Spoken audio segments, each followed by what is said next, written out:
ఏ స్త్రీ అయినా తన తల మీద ముసుగు వేసుకొనకుండా ప్రార్థన చేసినా లేక ప్రవచించినా ఆ స్త్రీ తన తలను అవమానపరచును. ఆడవాళ్ళు ఏం చేయాలి సంఘంలో అంటే ఖచ్చితంగా, ఇప్పుడు మీరు చేస్తున్నారు కదా, తల మీద ఖచ్చితంగా ఏం చేయాలి? ఖచ్చితంగా మీరు మీ తలను కప్పుకోవాలి. ఇది వాక్యానుసారం.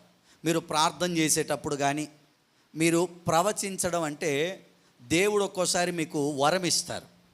దేవుడు ఆత్మను పొందుకున్న వాళ్లకు వరం ఇస్తారు. ఆ వరం ఇచ్చిన వాళ్ళు ఏం చేయాలా? స్త్రీలు ఆ స్టేజ్కి వచ్చినప్పుడు ఏం చేయాలా? ఖచ్చితంగా ముసుగేసుకొని చెయ్యాలి. సంఘంలో ఇది క్రమం.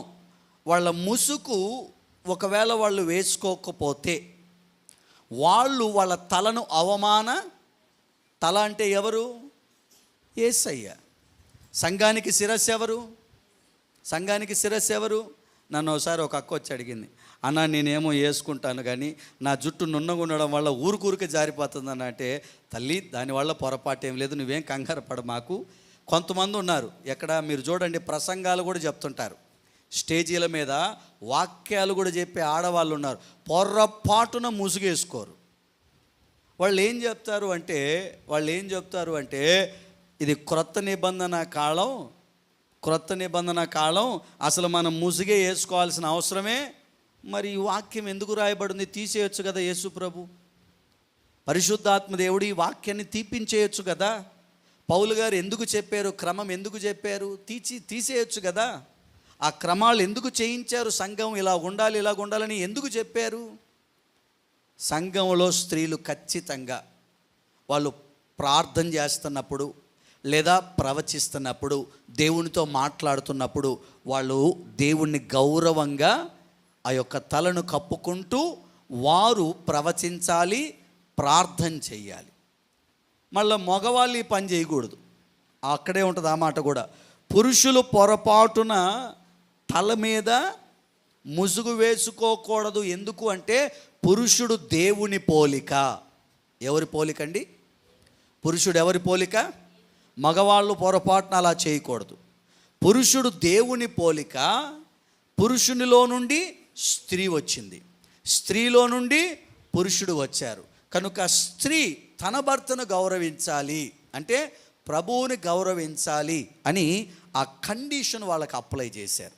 సంఘంలో ఉన్నంత వరకు ఖచ్చితంగా మీరు ఈ క్రమాలు పాటించాలి. అలాగే 22వ వాక్యాన్ని చదవండి.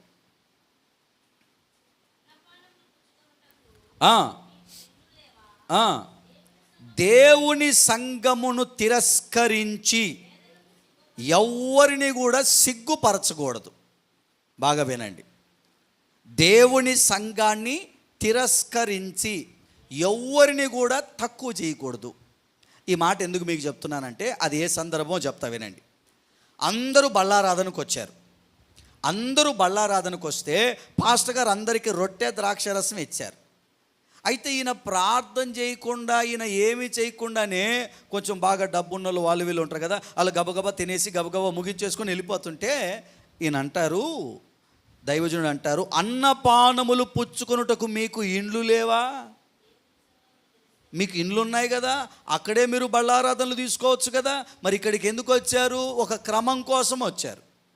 మరి దేవుని సంఘానికి మీరు వచ్చినప్పుడు ఈ సంఘములో ఉన్న క్రమాలను తిరస్కరించొద్దండి అని చెప్తూ పేదవాళ్ళని సిగ్గుపరుస్తారా మీరు అని అంటాడు అక్కడ. అంటే ఉన్నవాళ్ళు చిన్నవాళ్ళని ఏం చేస్తున్నారు? తక్కువ చేసి మాట్లాడుతున్నారు. ఉన్నవాళ్ళు చిన్నవాళ్ళని తక్కువ చేసి మాట్లాడడం వల్ల సంఘంలో పౌలు గారు అంటారు, దేవుని సంఘములో ఉన్న క్రమాలను మీరు, దేవుని సంఘాన్నే మీరు తిరస్కరిస్తున్నారు. ఏ విశ్వాసి కూడా మరొక విశ్వాసిని తక్కువ చేయకూడదు. గుర్తుపెట్టుకోండి. ఏ విశ్వాసి కూడా మరొక విశ్వాసిని తక్కువ చేయకూడదు. నీ దగ్గర డబ్బు ఉంది, వాళ్ళ దగ్గర లేదు, కానీ తక్కువ చేయి మాకు. నీ దగ్గర లేదు, వాళ్ళ దగ్గర ఉంది, వాళ్ళని తక్కువ చేసి మాట్లాడు మాకు. ఎవరు కూడా మరొకరిని సంఘంలో హీనంగా మాట్లాడకూడదు, తక్కువ చేసి మాట్లాడకూడదు, తక్కువ చూపు చూడకూడదు. వీళ్ళతో నాకెందుకులే అని వాళ్ళను దూరంగా పాడేయకూడదు. సంఘంలో అందరూ కూడా సమానమే. దేవునికి స్తోత్రం. చెప్పండి గట్టిగా హల్లెలూయా, హల్లెలూయా. ఇది క్రమం. సంఘంలో ఇది క్రమం. తక్కువ చేసి మాట్లాడడం, వాళ్ళకి రాదండి, వాళ్ళకి అవ్వదండి, వాళ్ళ వల్ల కాదండి. నీకు వచ్చినంత మాత్రాన నువ్వు వాళ్ళని తక్కువ చేసి మాట్లాడతావా? వాళ్ళకి రానంత మాత్రాన వాళ్ళు దేవుళ్ళలో నుండి పక్కకి వెళ్ళిపోయారా? మీరంతా ఒక సంఘమే కదా. చాలా మట్టుకు ఏం చేస్తారంటే, ఎవరైనా సరిగా పాట పాడలేకపోయారనుకో వాళ్ళని చూసి హేళన చేస్తుంటారు. ఎవరైనా చక్కగా ప్రార్థన చేయలేకపోయారనుకో వాళ్ళని చూసి తక్కువగా మాట్లాడతారు. ఎవరన్నా వాక్యం సరిగా చెప్పలేకపోయారనుకో వాళ్ళని చూసి తక్కువ చేసి మాట్లాడుతున్నారు. ఎవరన్నా సరిగ్గా సంఘంలో క్రమాలు వాళ్ళు చెప్పినవి వినలేదనుకోండి వాళ్ళని చూసి తక్కువ చేసి మాట్లాడుతున్నారు.